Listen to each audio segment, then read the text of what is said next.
Hello and welcome to our South East Collection Store Tour, brought to you exclusively as part of our first ever Members Week. From everyone at English Heritage, thank you for your continued support.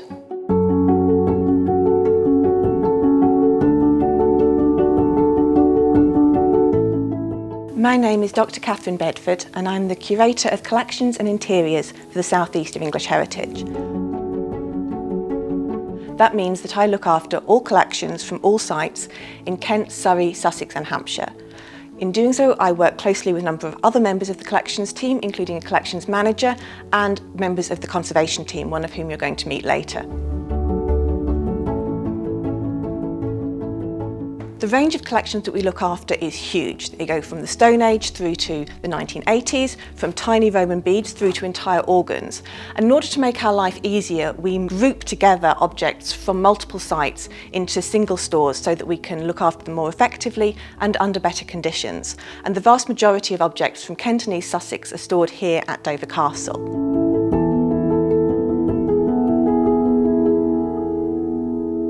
What we're going to do today is show you just a few of the stores that we have here, talk about the sort of objects that we have in them and how we look after them, and also pick a few of our favourite objects that people don't normally get to see in order to tell you about them in a bit more detail.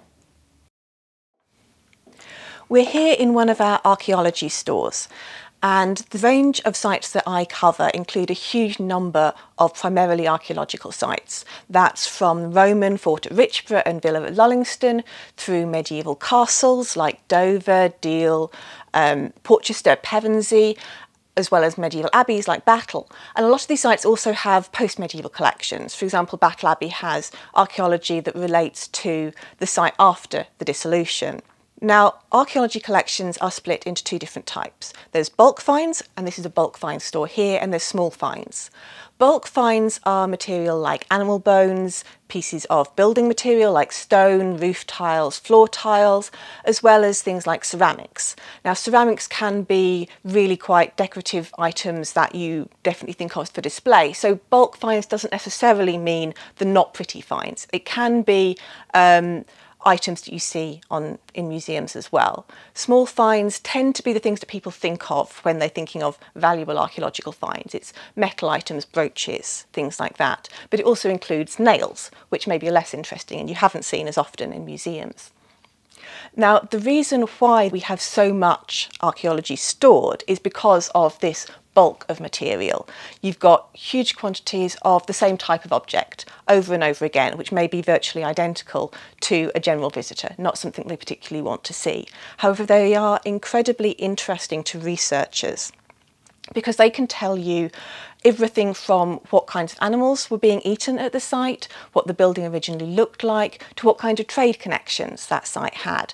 What parts of the world, what parts of Europe or Britain were they trading with and bringing objects from.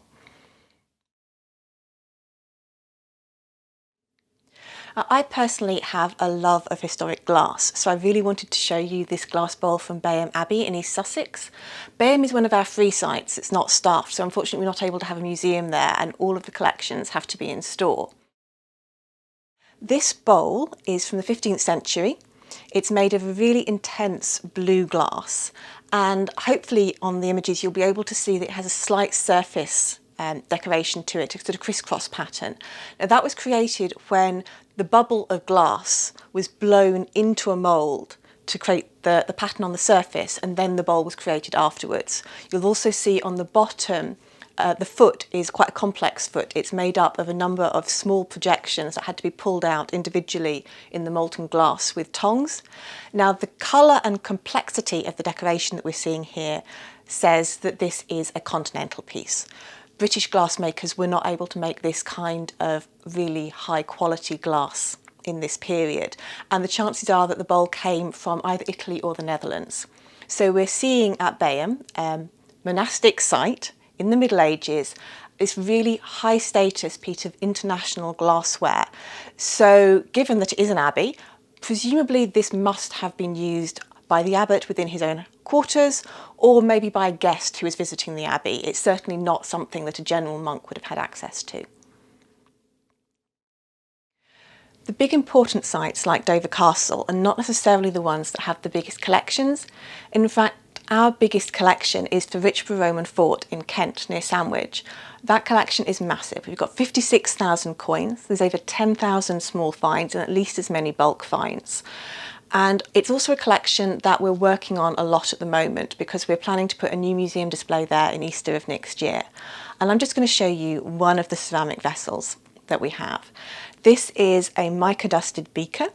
It was made around 50 to 75 AD, and this particular style of ceramic, mica dusted ware, is characterised by the slight pink tinge to the vessel, the very thin walls, and in particular the slight sheen on the outside of the vessel. It's associated with the Belgic area of northern Gaul, but actually there is evidence that some pieces were made in Britain, particularly around London. So that suggests that this is a type of craftsmanship that is imported from the continent to Britain with the Romans as part of what's often called Romanisation of Britain. Now this vessel is a very high status piece of ceramic.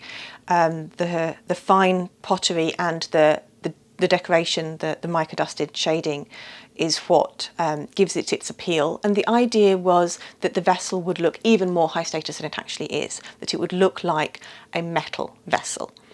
The shine is created by these micas, which are very, very fine crystals of a variety of different types of stone that are applied to the surface of the vessel. They're used in modern day on cosmetics, things like body glitter, and also to create the shimmer in certain high quality car paint finishes. So the Romans were doing exactly the same thing as we do, trying to make things shine, trying to really big them up and make them look more important than they maybe are. The shape of the vessel is also doing something similar. This indentation that you see here is a shape that's also used in metal vessels and occasionally in glass. So the craftsman is using the shape of the vessel and the decoration on its surface to make what is a high status piece of ceramic appear even more high status. Mica dusted ware is relatively rare because it was only produced in the 1st century. And Richborough actually has 3 complete vessels, which is really unusual for England.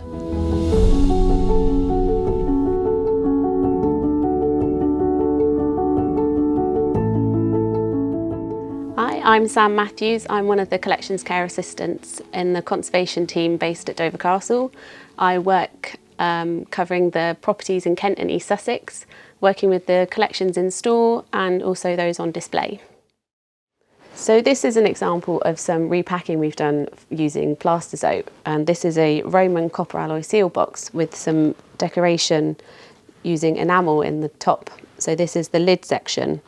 And then we've also got a base here that would have held wax, and there would have been cord that goes through perforation holes in the base that then would have acted like a wax seal for transportating documents or satchels in the Roman times. We know that this is a continental example of this type of seal box, so it shows some trade links with the continent. So you've heard from Kathryn about the collections that we have in store and a bit more about them. I'm going to talk to you about how we might pack those collections so that we are storing them safely for the future.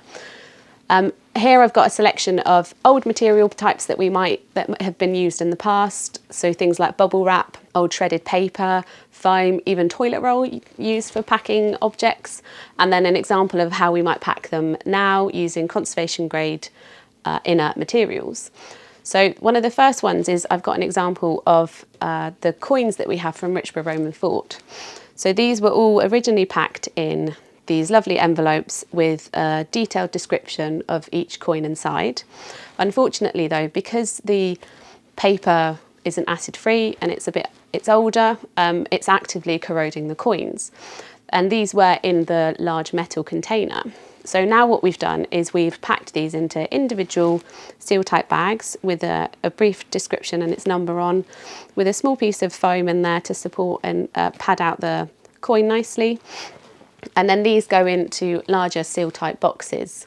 So the boxes also aid us in being able to control the environment within those boxes, because a lot of metal objects actually like to have a very dry environment. So the way we dry out the environment is using silica gel.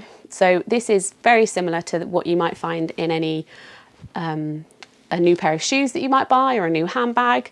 However, we have them on slightly larger scales. We have big 500-gram bags as well as smaller bags. So within that, we also have an indicator strip that tells us what the relative humidity is in those boxes. So relative humidity, we want that as a low percentage that then dries out those boxes to help preserve these things for the future. Another example is this bone comb I've got here. This we use some plastozote, which is a dense foam that we can carve into. So carve the shape of the object into, and that offers a lot more support than this other foam might do. And this is a technique that we often use for small finds, so be that bone or metal, just to help support the object a lot more. And then these are also in things like these small crystal boxes, which you can see vary in size. So thinking of the bulk archaeology that Kathryn also mentioned, we have the cardboard boxes. So this is some stamped mortaria from Richborough Roman Fort. And again, you can see it's in the seal type bags. And because it's a lot more robust material, we can pack them together. We don't necessarily need the foam for these, but we can clearly see what we have in each box. We've moved now into our main archive room. Now, archives are an aspect of collections that people don't necessarily think of when it comes to English heritage, but they are actually extremely important and can be very varied. By volume, probably the largest part of our archive is excavation archives. So that's the paper material associated with archaeological excavations, which includes details of where objects were found, what groups they were found in, plans of the trenches as they were being dug, photographs of the digging as it was taking place. Now, these things are really, really important because it's this information that allows us to use the archaeology to draw conclusions. A nail on its own, we know it came from that site, that's it. A nail with all its associated information, we may now know exactly where it's from, exactly which building it's associated with. From its depth, we may know its date, when certain building works took place, and sometimes we can even tell something about the individuals who did the building. So it's far, far more valuable when that archive is associated with the object. Other types of archive that we have include plans, both historic and modern. They can tell us different things about the sites. And photography, which is really useful for telling us how buildings changed over time, and also for identifying the interiors of buildings and how they looked at particular points in history, so that when we're looking to do redisplays of our sites, we can see exactly what the room looked like in the past and use that to make decisions as to what we put in there in the future. We do also have a small amount of what could be termed more traditional archival material. So that's letters and documents associated with individuals who lived at our sites. I'm just going to show you some archival material relating to Walmer Castle. Now, Walmer is particularly famous for its gardens, and a number of Lord Wardens there over the years have contributed to the garden design in different ways. One of the most important of those was Lord Granville. He was second Earl Granville, and he was Lord Warden between 1865 and 1891 when he died. And he was unusual in the Lord Wardens in that he and his family actually lived at Walmer Castle for a large amount of the time that he was there. And as a result, he wanted the house and the grounds to be in really good condition, and he put an awful lot of work into it. And these are some of the original documents relating to the work he did specifically on the gardens. And they're very varied. It's quite a small archive comparatively, but we've got, for example, an original plan drawing of the boardwalk and its planting arrangement, which is one of the major features that he added to the gardens.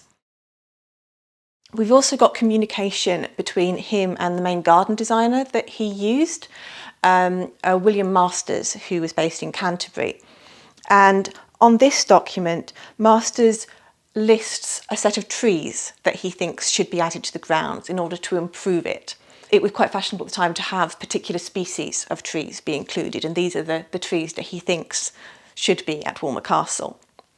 But then there's also letters relating to more broad concepts and design ideas, and actually, there was correspondence going on between Granville and one of his friends, a Mr. James, where James is critiquing some of the suggestions that had been made to Lord Granville by Masters and suggesting other alternatives based on his own experience with garden designs locally.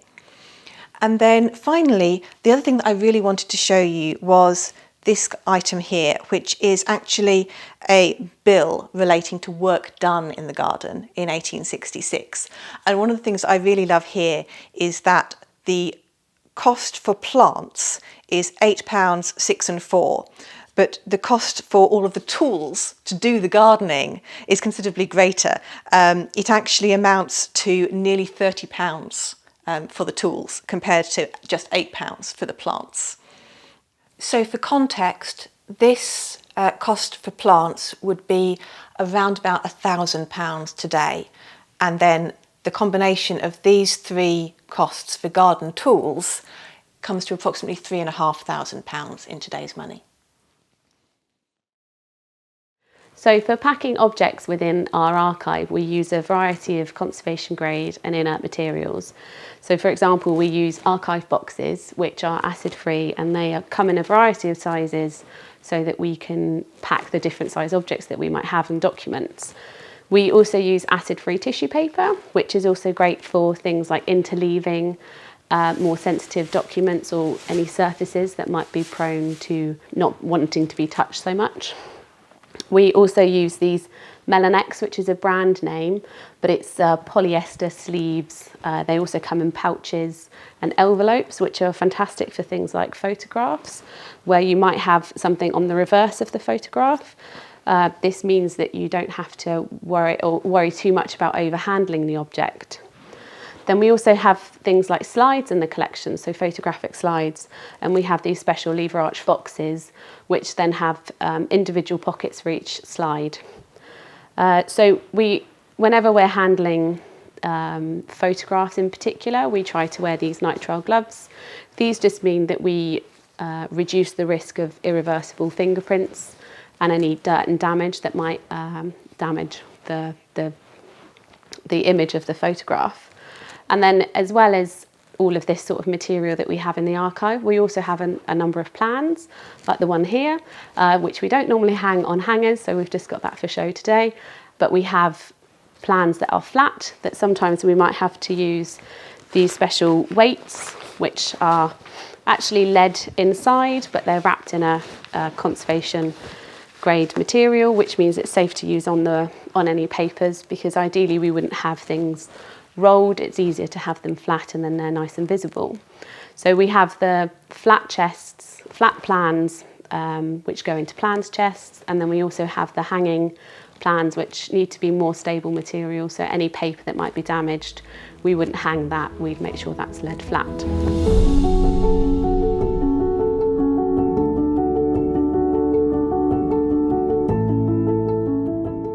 And the final room that we're going to look at today is this room, which is referred to as the Cold War store. It deals with our 20th century social history collections from Dover Castle. Now, I mentioned earlier that Dover doesn't have a particularly large archaeology collection, which people might find surprising because it's such a big site. But what it does have a very large collection of is 20th century material, and it's very unusual for English heritage in that the majority of this material doesn't actually come from Dover Castle. Mostly our collections are specifically from the sites that we look after. However, in this case it's a collection that's been acquired particularly for display purposes. The tunnels at Dover were incredibly important during the Second World War, and then continuing on through the Cold War, and when they were handed over to us in the 1980s by the Ministry of Defence, they were basically empty. The curators at the time realised that we might want to display them and that they would need collections in order to do so, so they went out looking for appropriate material. In the case of the Second World War material, a lot of that is actually coming through small private donations where it relates to Dover Castle itself. That's people who worked here who have donated their own documents, pictures, uniforms, things like that, as well as acquiring appropriate time period objects. In the case of the Cold War, we went out and looked at other Cold War sites that were closing and brought in appropriate material that we could use here, some of which actually now is of incredible national importance because we at times have the only items left of a particular type of equipment that was in use. As you can see looking around, it's a very varied collection in terms of size. Unlike sort of archaeology, it's not in nice neat little boxes. We've had to look after it in very different ways, which Sam will tell you a bit more about. But it is a collection that contains a huge variety of material, and there's always something new to see.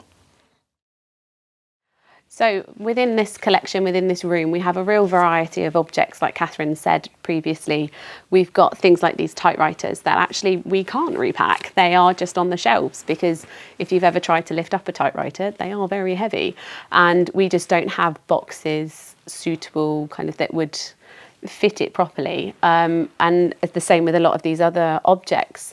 We do also have stuff that goes into crates or boxes, and our general approach with those is that we line the crate and then we'll use kind of acid-free tissue to pad them out to make them safe for the object. There's a few other main concerns within the Cold War and Second World War collection that we do have to consider. One of those, which is then broken down into several factors, is actually hazards within the collection. So we have things like lead paint, cadmium, as well as asbestos, which obviously we need to consider when we're handling and being around these objects. So something like lead paint, when it comes to actually cleaning and handling them, we need to ensure that we wear gloves and masks, because as the paint might flake over time, it creates lead dust, and that's obviously something we don't really want to be breathing in. And that's why we wear these nitrile gloves again. But whereas we were protecting the photos before, this time we're actually protecting ourselves. So these become personal protective equipment for us. One of the other major things that we have is asbestos in the collection. So we obviously have to consider that when we're actually handling objects. And something we have had done is a full survey of the collection, so that we've highlighted where we might have asbestos. There are obvious things like asbestos in gas masks, that we know that the filters within those gas masks contain asbestos. So thankfully we've been able to consolidate and have the asbestos in them encapsulated, which means that it's safer to handle those objects. There's also things like that aren't as commonly known that has asbestos in. So for example, Bakelite sometimes has asbestos. It's generally really within the material, so it's a very low risk way that asbestos has been used in the past, but it is something to think about sometimes, that if you've got something that's Bakelite that's slowly breaking down, it might be just something to think about. One of our other things that we need to consider in this room is plastics. So plastics is a very new material in comparison to a lot of the other collections and material types that we have in the Stone Hut. It's a 20th century thing. It's kind of constantly evolving our understanding of the material, and it is something that degrades quite quickly, or can degrade quite quickly, and there's a lot of different types of plastics. Something that plastic does do is off-gas. So if you were in this room right now, what you'd be able to smell is acetic acid, and that is the plastics off-gassing, and that's a way it deteriorates over time. And actually on some of these materials, what you can see is some deterioration of the plastics that has been used. So it kind of comes in various different forms, but this one you can just see that the surface is coming away. Other things, you get things like it becomes sticky, which isn't great for then handling and cleaning things, but it's all stuff that we need to consider when we work with the collections in this space. Now, I mentioned that some of the objects that we have are incredibly important, and two of those are down here. Now, these are bang meters. A bang meter was a very early device for identifying the yield or power of an atomic bomb. These are from the 1950s. They're English versions of bang meters, and as far as we're aware, these are the only ones still in existence. They were probably used in the testing of the British atomic bomb in Australia, and after that they were placed in a circle around London, so that in the event London was bombed, we'd be able to find out how big that bomb had been, and therefore be able to predict the level of damage and injury that had taken place in order to provide the appropriate level of emergency support. If we move directly above it, we can see here a much later object associated with nuclear war. Most people are aware of the 4-minute warning, the idea that following the bombs being fired from our enemies, there would have been only 4 minutes between that and them actually landing. So a very important part of the defence strategy was to communicate that as quickly as possible. The device there was something that would have been in local community centres like police stations. The message would have gone directly to that device so that they could then start disseminating the information to the rest of the community. We come down to the end.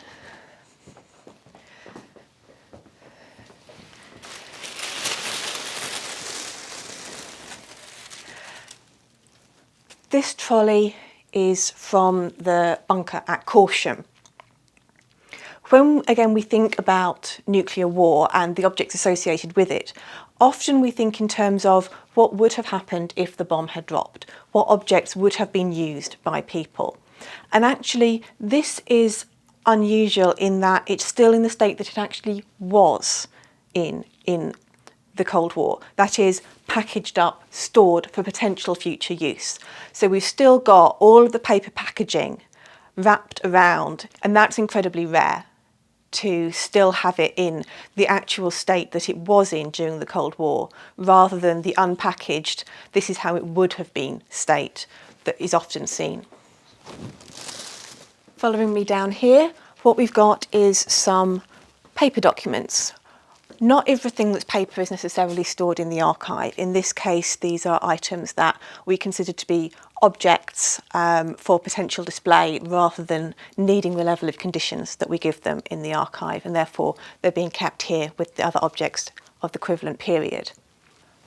Up on the top shelf, we've got some of our private donations. So these are the small items, particularly associated with the Second World War, of people who lived here and have generously donated them to us to be able to show them to the public at some point when we got able to put them on display. So many of the uniforms that we have in store here are actually part of our Emergency Planning College collection, but we also have a number of uniforms that have been donated to us over the years. We have a very strict collecting policy with regards to objects that are offered to us, which means unfortunately we can't accept everything. This is due to storage and space restrictions, as well as the stories that we want to tell at our sites. This uniform was donated to us in 2014 and is one of a Wren, which is the Women's Royal Naval Service. The Wrens played a really pivotal role in the naval operations that took place in the tunnels as part of Sir Admiral Ramsay's team that undertook Operation Dynamo. These are another one of our really treasured objects. Following the bombs that ended the Second World War at Hiroshima and Nagasaki, British scientists, along with Americans and people from other countries, went out to the bomb sites to specifically find objects that had been part of the city. That could be items in the home like this, or it could also be parts of buildings. These were used to determine the size of the bombs that had dropped and therefore plan for the future. What level of damage could be expected in other cities that were bombed if there was another nuclear war, and used in building design, making sure that any new buildings that went up would be appropriately strong. This is a particularly emotive piece because what we're seeing here is a stack of plates. They're ordinary domestic plates of just a person who was living in Nagasaki on the day when the bomb dropped. And these plates have fused together. The glaze of the plates melted and the plates were left stuck together. Now, can you just imagine the temperatures that meant? In fact, some people calculated that at ground zero, temperature got as high as 3,500 degrees centigrade for a period of 3 seconds. If you think about it in human terms, imagine what happened to the person who was stood next to and owned these plates, given what happened to them. It's an incredibly upsetting thing to think about, but they are very important for that reason. They've had two purposes. They have had the purpose of allowing people to learn about the effects of nuclear war in order to protect people in the future, but also they can tell us something very personal about people who actually were unfortunate enough to experience it.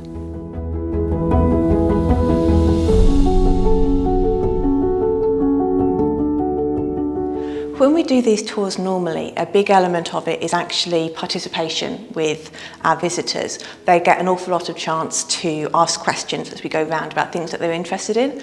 So we're just going to now have a short section where I'm going to answer some of the questions that we've been asked regularly in the past.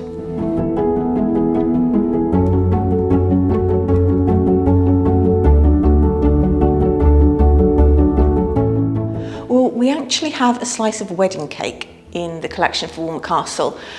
This was from 1934, the wedding of the Duke and Duchess of Kent, and the wife of the then Lord Warden, Lady Reading, brought back the slice of cake, and it's been preserved in plastic and is now part of the collection at getting on towards 100 years old now. You don't normally see one of those in a collection.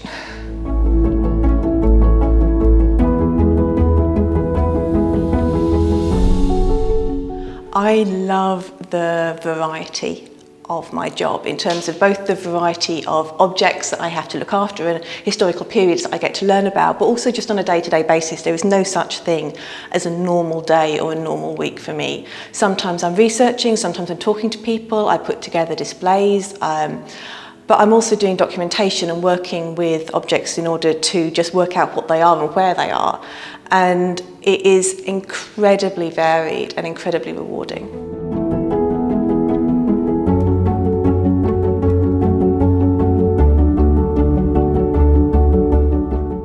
It can be slightly chaotic at times. In the same way that there's no such thing as a normal day, the day that you have planned is not necessarily the day that you get to have. There's emergencies happening, there's something that might happen at a site that you have to go and visit that, and then you've got meetings suddenly. It's really like you have to be able to jump in on whatever it is that you need to do now, whatever the current task is, while still keeping track of everything that's going on. Fortunately, there's a lovely group of people that work within the stores here in the southeast. We get on really well, and we're able to bounce off each other and work together and support each other really well.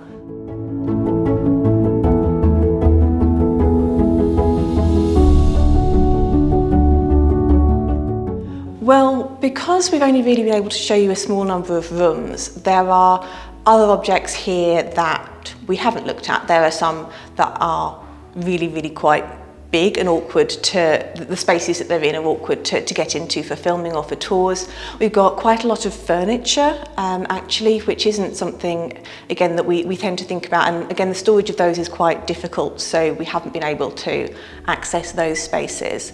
But also, you've only seen the stores for Kent and East Sussex. We have stores for the other half of the collection as well, and that includes huge amounts of building materials and decorative plasterwork and things like that. So you've really only seen a small subsection of what we have.